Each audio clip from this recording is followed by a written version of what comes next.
This is Tina Harding with the State Water Commission, and I am here to talk about the special topic and what resources are available for you to use with your students to prepare for the special topic. If you would, I'd like to turn everybody to the State Water Commission website. This is a wealth of resources available to you, absolutely free, that can be logged into from anywhere. And if you'll notice, once you bring up that page, you're going to see a bunch of tabs. Each one of these tabs answers a different perspective of water that we have to be faced with. And so if there's any questions, don't hesitate to type it in, and I will try to answer them as we're going. The first place I'd like to send you guys in the State Water Commission website is under Information and Education. If you were to tap on that tab right there and go down to Reports and Publications, you're going to find another menu off to the side that has just a wealth of information when it comes to water resources in the state of North Dakota. Although we have not defined the special topic question at this point, do know that there will be a focus on water access and water permitting. These two ideas are very important to the state of North Dakota, especially with all the major projects that are going on right now. So I'd like to turn your attention to a couple resources right off the bat. One is The Current. This is a newsletter that we put out every quarter, and it tells you about the different projects that are going on across the state of North Dakota. So if your students want to be caught up on current events that the State Water Commission is involved in, as far as permitting and water access, this is a great resource for that. Easy to read, and it definitely will inspire questions in which they can go even further to find out information. The second resource would be the Oxbow Articles. The Oxbow Articles are the articles that we write through the State Water Commission, and they are published in the Water magazine that is free, usually through water resource agencies throughout the state of North Dakota. Not all of them are subscribed to this, so know that you can find all these articles here on the State Water Commission website, and by looking at the titles, you can see which ones would be important to our special topic. So I encourage you to show this information to your students and get them involved in this. Now we're going to go backwards and back to the main menu again. And so I'm just simply going back. All right, so we're going to go back under Information and Education again, and then you're going to click on North Dakota Water Education. And under North Dakota Water Education, we have supplied resources for various curriculums that are available in teaching the basic aspects of water. This will not only help the students understand the special topic that's going to be presented to them, but will also help them in the aquatic section of the Envirothon test. I would encourage you guys to start each student out with reading the reference guide. I'm going to give it a second to pull up. Many of you guys have been given this reference guide at past Envirothons. If you do not have one, or if you would like to have additional copies, please feel free to give me a call at the State Water Commission, and we will mail out as many copies as you would like. I will tell you that this is being edited to date with the new 2020 census that will add new information to the water reference guide. What's so nice about this guide, it's like a quick education on anything and everything they wanted to know about our water resources here in the state of North Dakota. starting off with a welcome from our past state engineer.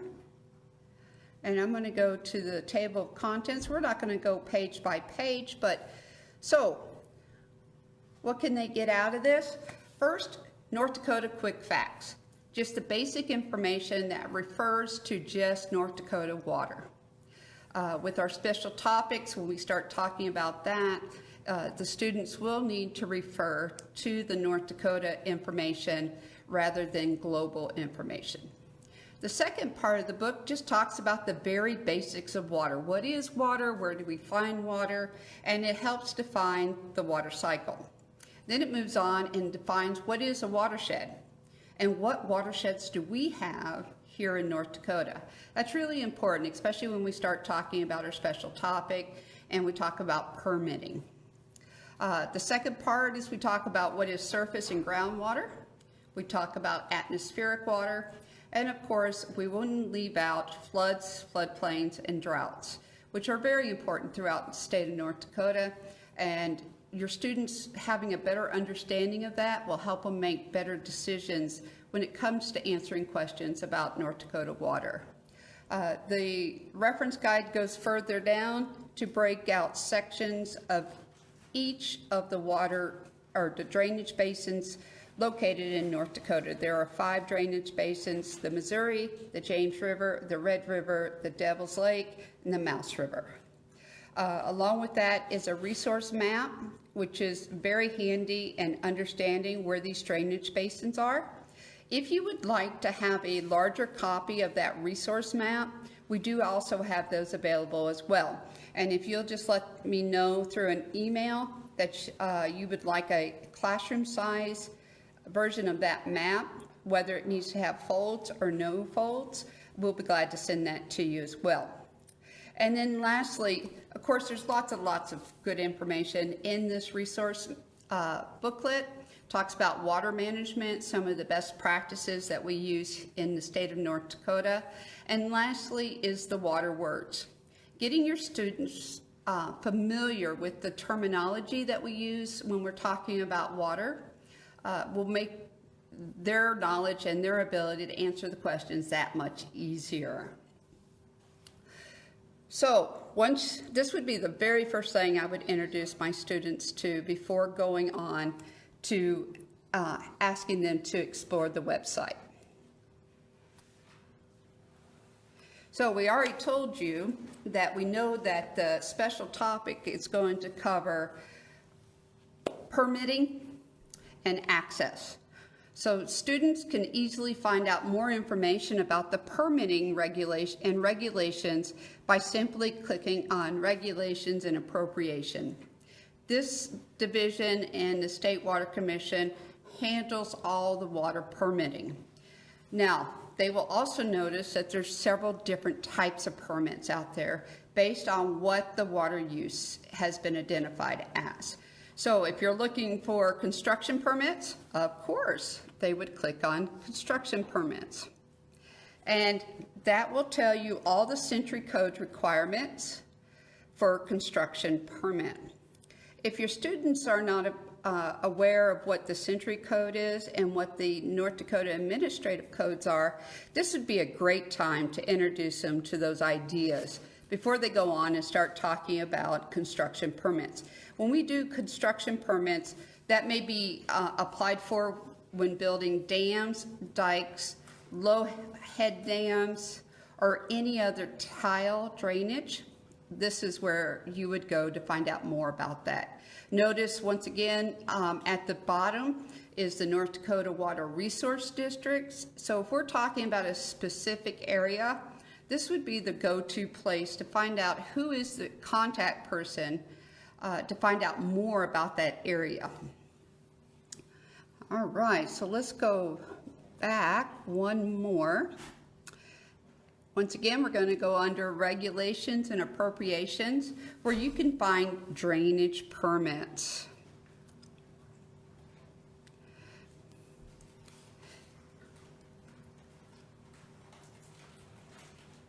All right, and drainage permit is based on surface drainage.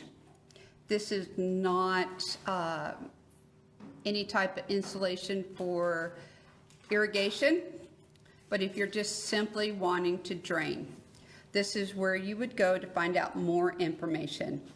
As you know, drainage permits do look at environmental impacts before they are awarded, and your students should have a better understanding of what those environmental impacts are. By understanding that, then they're able to understand best way to manage those water resources.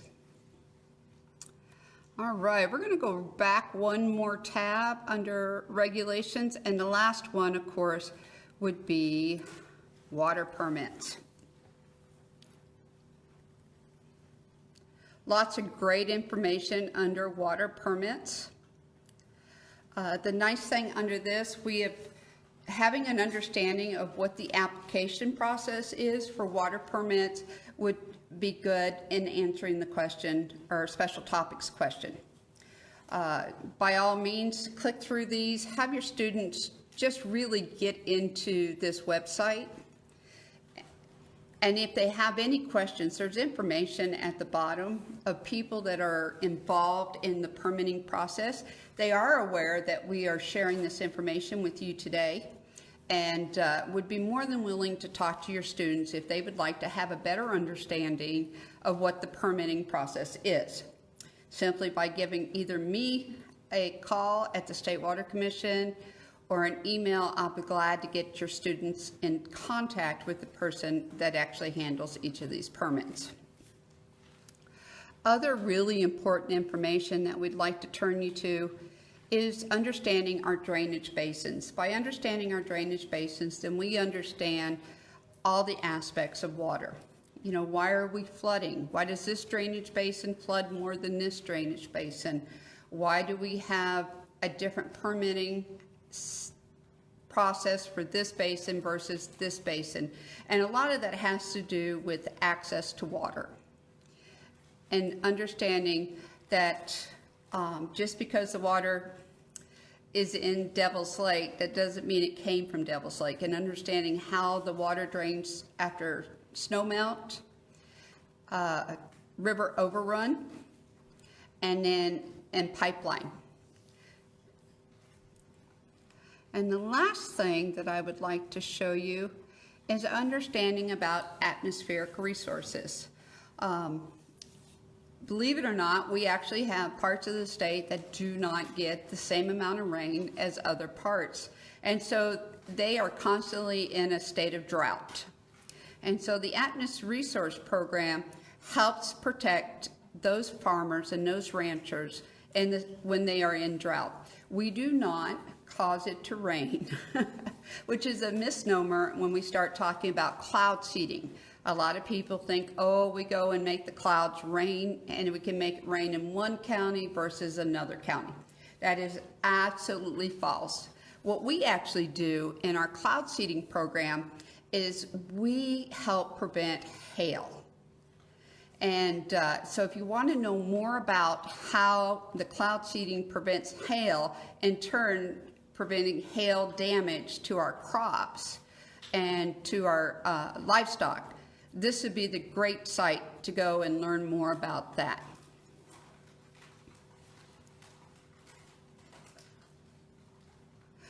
And then the last thing you should have your students look at would be the State Water Plan. Now, the State Water Plan is a unique document in which we predict, based on state needs, on what our major projects will be for the year. So some of you guys are very aware that we're doing a Red River diversion in Fargo, and that's an ongoing project that has been going on. Another project that we are now moving forward with is our NOS, which is our Northwest Water Authority.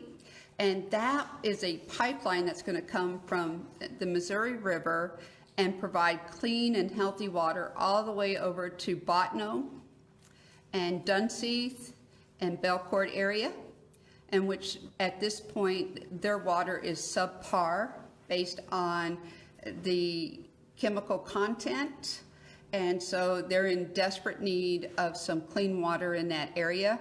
And the Missouri River is one of the cleanest bodies of water in the nation.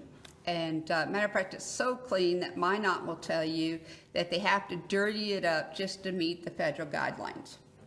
So check that out. Understand what some of our major projects are, and by understanding those, you'll understand what our needs are as citizens of North Dakota. All right, the last thing we want to talk about is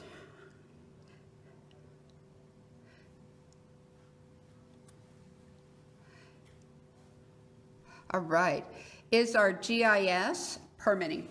A lot of the information that we use is based on real-time data that we're able to acquire. And that's how we're able to make decisions or present projects to legislation to ask for funding. We have a new program that the State Water Commission launched last fall called Basins. And I really encourage you to have your students come into this website and look at Present. What Present does is actually allows us to predict flooding in your area based on the data that we have to date.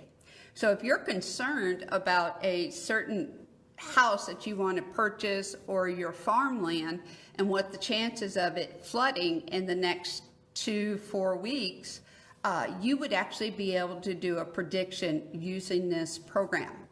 So we strongly encourage you guys to use the pushing remote sensors, which is meant to convey and sense the amount of state water that is available at that time.